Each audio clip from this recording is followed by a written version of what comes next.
Jadi aneh adalah bala kemudian seorang mamak bacangka dan bacaka juga menekan masalah harta pusako. Yang harus dipahami tanah itu adalah tanah kaum, bukan tanah mamak pribadi. Assalamualaikum warahmatullahi wabarakatuh. Di beberapa hari ko awak bisa mencari di medsos muncul pemberitaan tentang mamak kemudian bacaka juga menekan terhadap harta pusako.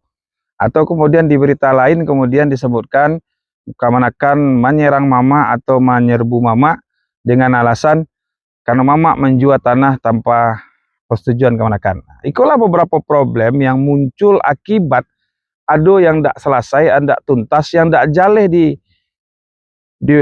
dulu sehingga kemudian hariko menjadi konflik. Nah, menjadi aneh adalah bala kemudian seorang mama bacangka dan bacaka juga menekan masalah harta pusako.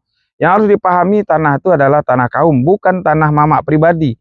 Maka segala sesuatu terhadap tanah itu harus persetujuan kemanakan. Itulah kemudian juga membuktikan kawak ketika ada anak kemanakan batangka aja mamaknya sampai ribut sampai bacaka fisik. Itulah kemudian mamak ndak baragu, perlu ndak diharagui dia kemanakan. Para lu wak evaluasi, baa kemudian sabananya tagak diri badan awak sebagai seorang nenek mamak, seorang penghulu dalam kaum. Dan kasus-kasus model kau banyak. Ketika tanah tagadai, tanah tajua, kemanakan menyarang mamak-mamak, kemudian batangka aja kemanakan. Contoh-contoh kasus seperti itu perlu kita introspeksi menjadi evaluasi. Baa seluruh tanah tu harus bajaleh-jaleh. Sehingga kemudian sako jo pusako, pusako baik tanah ataupun pusako dalam bentuk anak kemanakan harus bajaleh-jaleh.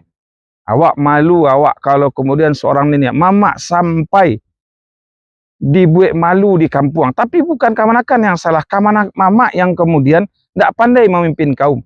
Akibatnya apa? Bacaka di muka orang rami. Malu kita sebagai orang Minang yang katanya adalah orang Baradat. Assalamualaikum warahmatullahi wabarakatuh.